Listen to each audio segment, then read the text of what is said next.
कल हम लोग ये चर्चा कर रहे थे कि भगवान श्री कृष्ण ये कहते हैं कि तुम अपने जीवन को उत्कृष्ट बनाने के लिए गुरु की शरण में अवश्य पहुंचो। उपनिषदों ने निर्देश देते हुए कहा, तद विज्ञानार्थम सह गुरुमेव अभिगच्छेत समितपाणि श्रोत्रियम ब्रह्मनिष्ठम। उस परम तत्व को जानने के लिए प्रत्येक व्यक्ति को यह सबसे पहला कार्य करना चाहिए कि गुरु की शरण में जाए, समितपाणि होकर जाए, मतलब अपने हाथ में समिधाएं लेकर जाए। पुरानी परंपरा थी जिसका मतलब होता था कि वो समिधाएं जो हवन में प्रयोग की जाती हैं उनको व्यक्ति साथ लेकर जाता था, जिससे वो यह संकेत देता था कि मैं वह समिधा हूँ जिसमें छोटी सी चिंगारी लगाने की ज़रूरत है, बस मैं आपका रूप धारण कर लूँगा, आपके अंदर जो अग्नि है वो मेरे अंदर प्रकट हो जाएगी।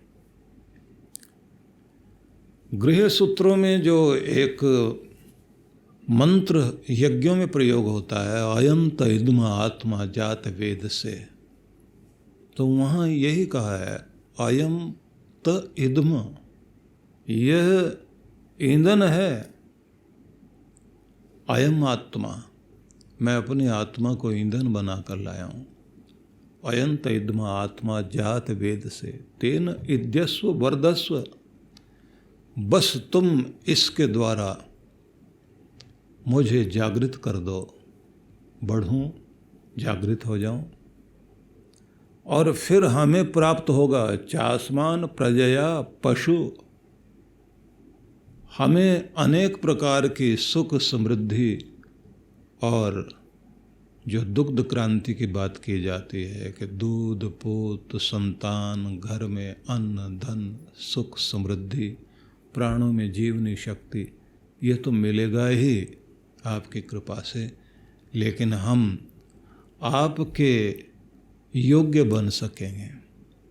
तो अपने आप को भगवान के साथ जोड़कर हम परमात्मा के परम आनंद को प्राप्त करने वाले बन सकें, तो इसके लिए आवश्यक है कि व्यक्ति गुरु की शरण में जाए। और गुरु की शरण में जाकर जो कहा गया है कि यह मार्ग श्रद्धा का मार्ग है, जिसे कहा श्रद्धावान लभते ज्ञानम तत्पर संयते इंद्रिय, श्रद्धा वाला ही इस परम ज्ञान को प्राप्त करेगा। जहाँ श्रद्धा नहीं है तो वहाँ कोई बात बनने वाली नहीं है। इसलिए श्रद्धा लेकर के ही व्यक्ति को गुरु की शरण में जाना चाहिए। अब ये भी एक बात विचारणीय है कि जिस प्रकार से आप समस्त रिश्तों में प्रेम को ढूंढते हैं और प्रेम के धागे से सारे लोग बंधे हुए हैं, माला के मन के बंधे हुए दिखाई देते हैं लेकिन धागा नहीं दिखाई देता। जो सबको जोड़े हुए वो धागा तो प्रेम ही है। सब एक दूसरे के साथ बंधे हुए तो प्रेम के कारण बंधे हुए हैं। भगवान के प्रति यही प्रेम जो है, भक्ति तो बनता ही है, लेकिन उससे पहले ये श्रद्धा बनता है। श्रद्धा कितनी बड़ी ऊर्जा बन जाती है, पहाड़ों पर चढ़ाएगी व्यक्ति को, अमरनाथ भी लेकर जाएगी, भले ही गोलियां चल रही हैं या फिर वहाँ बारिश हो रही है या बर्फ़ पड़ी हुई है। कैलाश में चले जाओगे, भले ही वहाँ सांस लेने में मुश्किल हो, कठिन से कठिन मार्ग पार कर जाओगे, जीवन दांव पर लगा दोगे, क्योंकि श्रद्धा है। श्रद्धा को दूरियां नहीं दिखाई देती, श्रद्धा को कष्ट नहीं दिखाई देता, श्रद्धा को मौसम में गर्मी सर्दी ठंड नहीं दिखाई देती। अश्रद्धा से आदमी अपने घर से भी निकलने में 10 बार सोचता है। कृष्ण कहते हैं एक ही सीढ़ी है, श्रद्धा लेके जाएगी तुम्हें भगवान के दर तक, और श्रद्धा पहले गुरु से मिलाएगी और गुरु फिर आपको आगे लेकर चलेगा। लेकिन श्रद्धा को बढ़ाओ।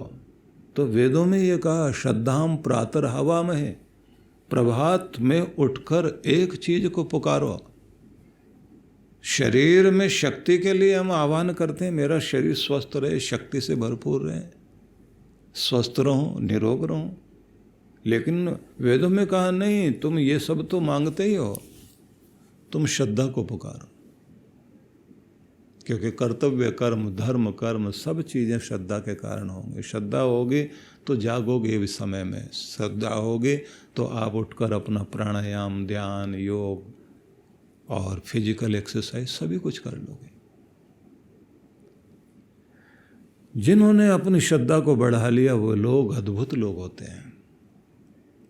उनके सामने संसार भर के आकर्षण कितने भी हों, टेलीविज़न चल रहा हो, फटाफट बंद करेंगे, वो कहेंगे समय हो गया, इसमें इतनी ताकत नहीं है कि ये बांध के मुझे रोक कर खड़ा कर दे।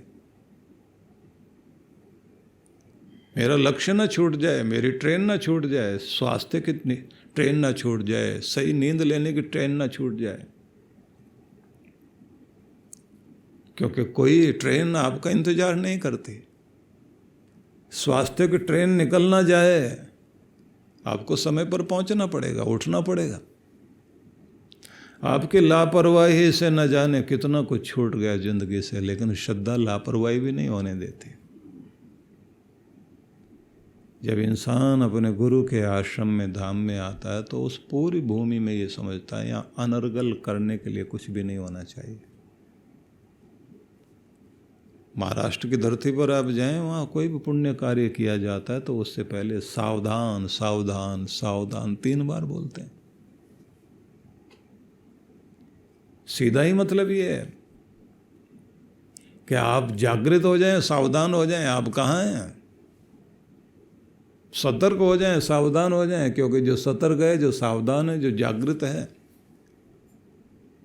उन्हीं के लिए तो जीवन के परम फल हैं। वेदों को पढ़िए, यो जागार तम रिच कामाय, यो जागार तमु सामान्यंती, अग्नि जागार तमु रिच कामयंते। अग्नि जागृत है, अग्नि की तरह जो भी जागृत है उसके लिए पवित्र वेद का ज्ञान है, और जो जागृत है उसी के जीवन में शाम का मधुर संगीत आता है, वो रसपूर्ण हो जाता है। वेद आदि शास्त्र तमुरिच कामयन्ते, वेद के पवित्र संदेश उसी की कामना करते हैं। और आप पढ़ें उपनिषद को, जहाँ ये कहा है कि तुम उठो, जागो और जीवन के लक्ष्य को प्राप्त करो। स्वामी विवेकानंद ने जिसके लिए कहा था, उठो जागो और तब तक चलते रहो जब तक तुम अपने लक्ष्य को प्राप्त न कर लो। सब ऋषियों ने, मुनियों ने, ज्ञानियों ने, ध्यानियों ने एक ही चीज कही है कि जागृत हो जाओ। अग्ने त्वम सुजागृहि वयम सुमंदिशीमहि, ये भी वेदों में है। मेरे भीतर की वो अग्नि तू जाग और मुझे आनंद से भरपूर कर दे, मेरी आग न बुझ जाए। श्रद्धा ही तो है जो ये आपकी अग्नि को जागृत करेगी। इसको बार बार आह्वान करना पड़ता है। प्रेरणा की चिंगारी बुझ जाएगी आपकी, उसमें ईंधन डालते रहना पड़ेगा, नहीं तो ये बात ध्यान रख लीजिए, एक झटका लगता है शरीर शांत। मैंने लोगों को देखा है कि चाय पीते पीते कप मुंह तक नहीं ले जा पाए। वहीं जैसे बिजली चली जाती है ना, पावर कट हो जाए और यंत्र रुके रह जाए। एक सज्जन आए और वो बोले कि आज इतना मन में वैराग्य जागा है। अपने मित्र को मैंने अपने सामने ऐसे जाते देखा। बोले मेरे से मिलने के लिए आए थे, हम दोनों यात्रा पर आगे जाने के लिए तैयार थे। मेरे घर तक गाड़ी चला कर आए और मैं वहाँ से देख रहा हूँ ऊपर से बालकनी से कि वो आ गए हैं। गाड़ी का दरवाज़ा खोला, एक पाँव नीचे, एक पाँव अभी गाड़ी में है और वैसे खड़े हैं। तो मैं आवाज़ दे रहा हूँ कि आओ भाई, लेट हो रहे हैं, कर क्या रहे हो, कुछ गाड़ी में गड़बड़ है। 5-7 मिनट हो गए हम देख रहे हैं, तो हम कहे भागते हुए, कोई दिक्कत लगती है। देखा बस एक पाँव नीचे ज़मीन में और एक गाड़ी में है, दरवाजे पर हाथ रखा हुआ, सांस निकल गया। यात्रा पर जाना था लेकिन दूसरी यात्रा पर निकल गए। क्या भरोसा है जीवन का। बड़े सपने लिए बैठे हम लोग, और जब तक जीवन रहेगा काम किसी के खत्म होने वाले नहीं हैं। न जाने कितनी चिंताएं, कितनी आशाएं, कितनी इच्छाएं। इसलिए अच्छा यही है, जीवन जितना भी है इसे कीमती बनाइए, जीवन में संतुष्ट और शांत होइए। और जैसे आपके ग्रंथों में बार बार कहा गया कि वो भी कमाओ जो जीवन चलाने के लिए यहाँ ज़रूरत है, लेकिन वो भी कमाओ जो जीवन के बाद साथ जाएगा और काम आएगा। वो जो जीवन के लिए कमाया था वो यहाँ छूट जाएगा, और जो तुम पुण्य कमाओगे वो यहाँ से वहाँ तक जाएगा। जो यहाँ तुमने किया है वो यहाँ भी रुलाएगा, वहाँ भी रुलाएगा अगर तुम्हारा कुछ गलत हुआ है, लेकिन तुम्हारे द्वारा कुछ अच्छा किया गया है तो वो यहाँ भी शांति देगा और वहाँ भी शांति देगा। तो इसलिए लोग गाया करते हैं कि ऐसी कमाई कर चलो जो साथ जा सके, मुश्किल पड़े जो राह में तो साथ निभा सके। इसलिए श्रद्धा को भावपूर्वक हर दिन पुकारना कि मेरे जीवन में श्रद्धा बनी रहे, और अपने गुरु के प्रति वफादारी की कामना करना। एक तो नियम के प्रति वफादार रहो। आपका नियम जो है सिर्फ निभे ही नहीं है,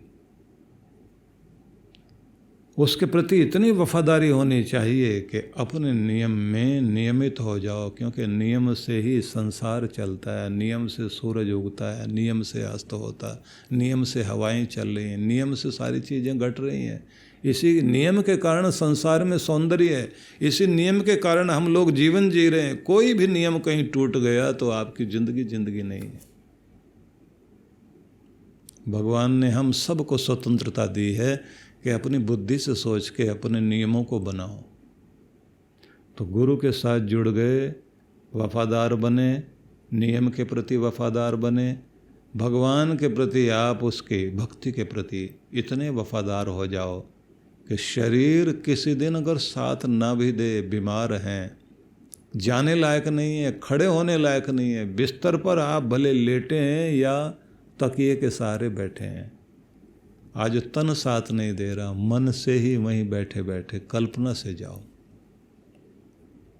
कल्पना से भक्ति करो, कल्पना से ही आप पार्क के चक्कर लगाओ कि जैसे मैं जा रहा हूँ और मैं स्वस्थ हो रहा हूँ, और हर दिन मैं अपने आप को और युवा बनाता हूँ, अपनी बीमारियों को बाहर फेंक कर आता हूँ। और एक चीज़ है जो अफर्मेशन, जो श्रेष्ठ संकल्प है हम लोगों के, वो बहुत बड़े काम करते हैं। ध्यान में हम लोग सिखाते हैं ना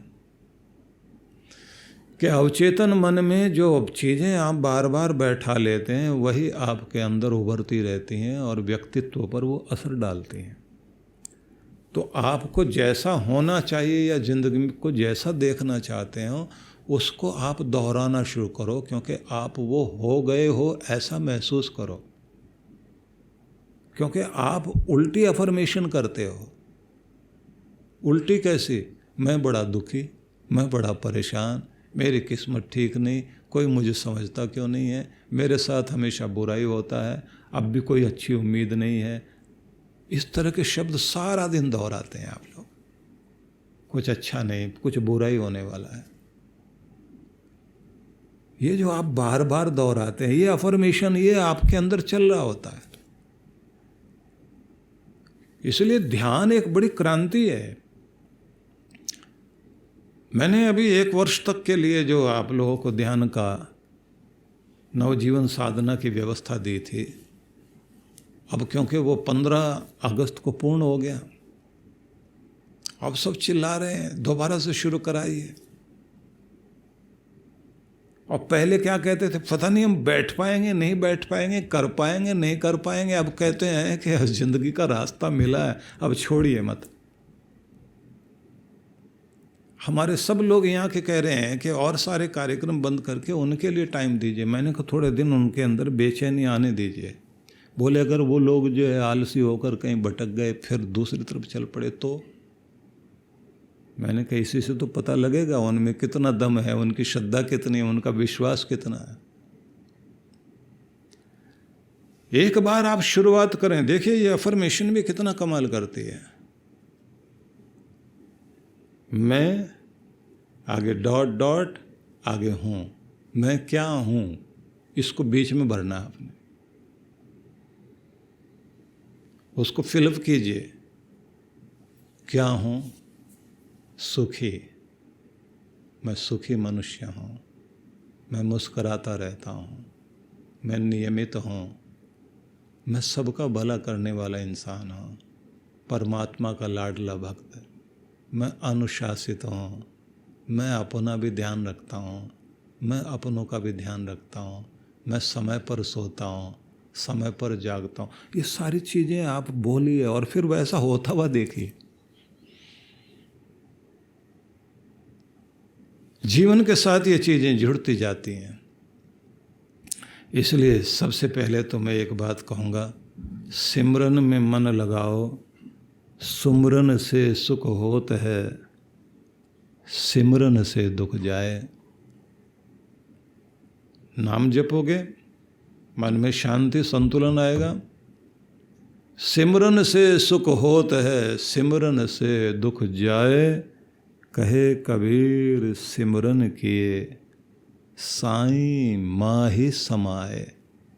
ये सिमरन ही है, भगवान का स्मरण करना, उसकी याद बनी रहे, यही भगवान से जोड़ेगा आपको। सतनाम को सिमरते उबरे पतित अनेक, कहे कबीर नहीं छाड़िए सतनाम की टेक। कितने पतित लोग भी नाम जपते जपते उन्होंने अपना कल्याण कर लिया। इसलिए एक ही टेक, एक ही सहारा पकड़ लीजिए, भगवान का नाम चलता रहे। और कुछ नहीं तो छोटी सी सिमरनी हाथ में रखो, हाथ में रहेगी माला तो आप जपते रहोगे। जैसे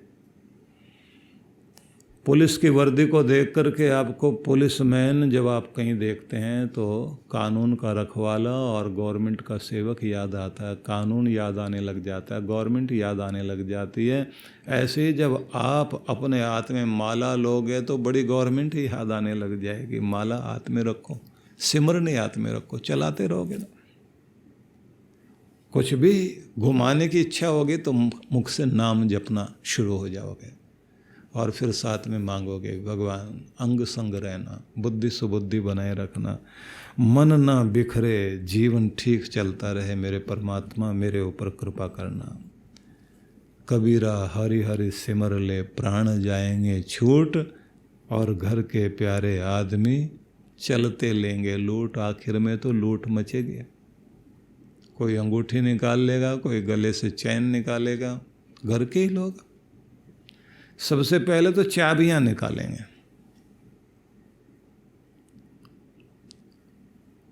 उनको ये पहले ध्यान में रहता है, पॉकेट में कुछ रहना नहीं चाहिए।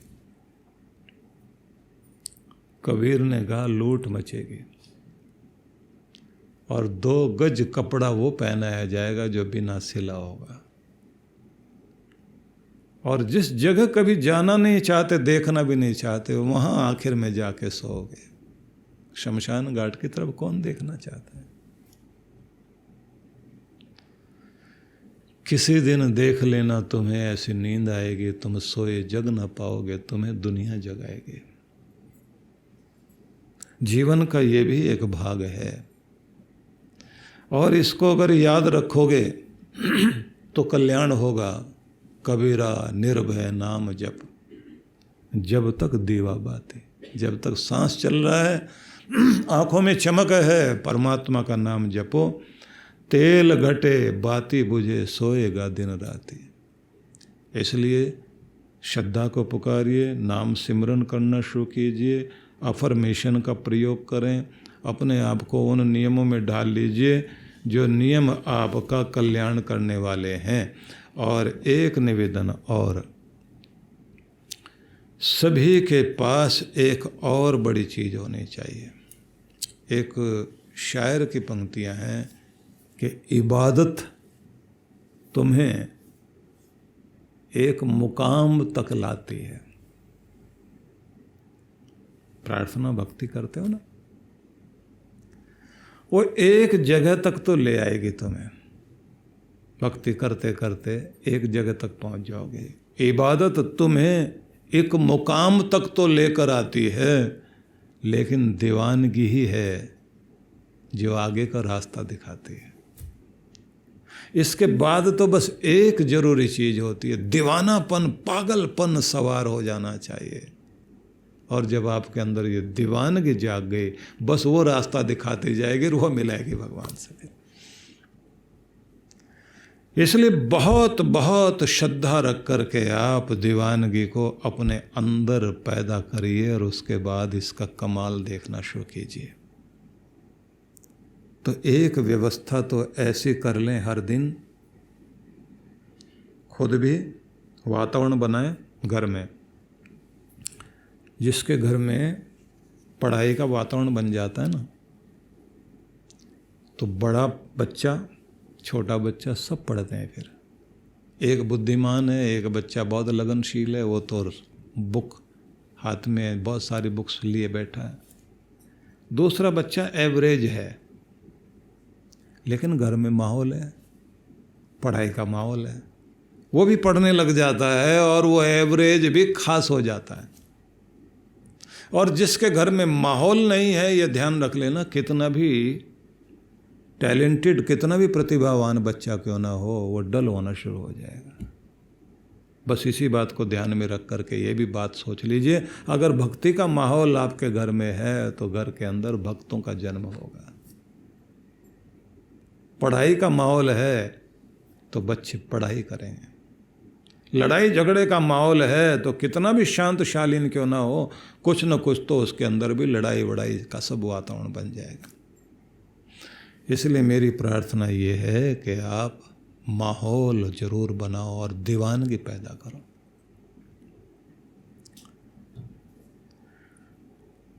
इसलिए कहते हैं कि छोटी आयु से नाम सिमरन सिखाओ बच्चों को, और जितना जल्दी हो सके दीक्षा लेने की कोशिश करनी चाहिए। जब दीक्षा में बैठते हैं हम लोग, जब ये बात सिखाते हैं ना, कि 24 घंटों में से कम 24 मिनट अपने लिए और 24 मिनट अपने भगवान के लिए निकालना शुरू करो। 24 घंटों में से 1 मिनट जोड़ते जोड़ते 24 मिनट हो जाएंगे, ये भगवान को देने हैं।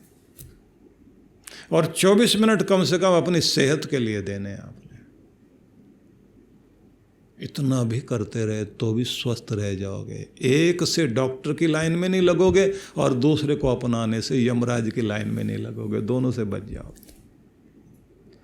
सारे काम अपने लिए करते हो, एक काम 24 घंटों में कम से कम सेवा के लिए करना शुरू कर दो। ये तो सब सिखाते हैं हम लोग।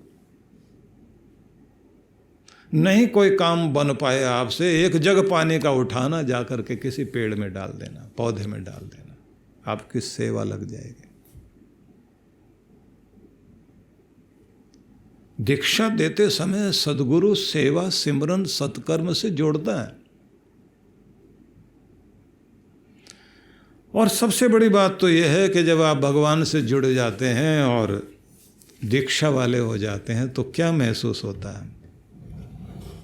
महसूस होता है कि हर पल मेरे साथ कोई शक्ति चल रही है और वो शक्ति मुझे कहीं अकेला नहीं रहने देती, वो बचा रही है, मुझे संभाल रही है।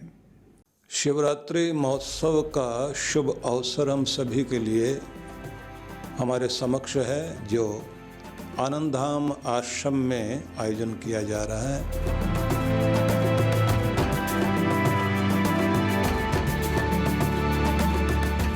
आप सबको मैं यह निवेदन करना चाहूँगा कि यह महोत्सव है शिव और पार्वती माता के आशीषों को पाने का। इसलिए इन दिनों शिव वरदान ध्यान, योग एवं पूजा अनुष्ठान का कार्यक्रम रहेगा।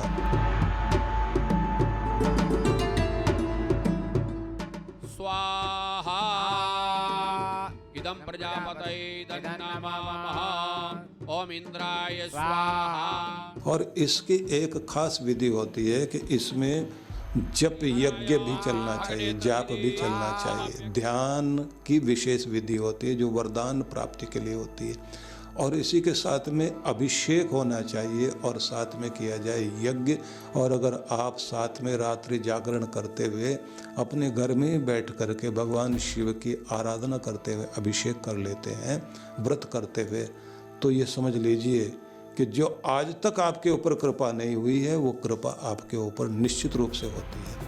बस एक निवेदन करूंगा आपसे, 7 दिन, 14 दिन या 21 दिन ऐसा नियम आप बना लीजिए कि इतने दिन से आप घर में बैठ करके लगातार आपको विधि दी जाएगी, इस विधि से आप घर में जाप कीजिए। ये बहुत चमत्कारी रहेगा, इसलिए इसका नाम ही है शिव वरदान ध्यान और पूजा अनुष्ठान। तो इसलिए शिवरात्रि के इस महोत्सव में मैं आप सबको आमंत्रित करता हूँ, पूरे मनोयोग से, पूर्ण श्रद्धा से, पूर्ण निष्ठा से इसमें आप लग जाइए, क्योंकि ये कोरोना काल जो चल रहा है इस समय हम सबको विशेष कृपा की आवश्यकता है। अन्नपूर्णे सदा पूर्णे शंकर प्राण वल्लभे ज्ञान वैराग्य सिद्ध्यर्थम भिक्षाम देहि चा पार्वती। अर्थात हे अन्नपूर्णे, आप सदा पूर्ण हैं, भगवान शंकर की प्राण वल्लभा हैं। हे माँ पार्वती अन्नपूर्णा, आप मुझे भिक्षा दे जिससे हमारे ज्ञान वैराग्य की शुद्धि हो जाए। सेवा आज जिस संस्थान का पर्याय बन चुकी है वो है पूज्य श्री सुधांशु जी महाराज के सानिध्य में संचालित विश्व जागृति मिशन। सेवा के क्षेत्र में मिशन की एक और नई पहल अन्नपूर्णा योजना। इस योजना में आप अपने एवं अपने परिवारजनों के जन्मोत्सव, विवाह की वर्षगांठ तथा दिवंगत परिजनों की पावन स्मृति में आनंद धाम आश्रम में स्थित गुरुकुल के ऋषि कुमारों एवं वृद्धाश्रम के वृद्धजनों को सहभोज करा सकते हैं। इस अवसर पर प्रातः गुरुकुल के ऋषि कुमारों द्वारा वैदिक मंत्रोच्चारण के साथ आपके एवं आपके परिवार की मंगल कामनाओं के निमित्त यज्ञ का आयोजन किया जाता है।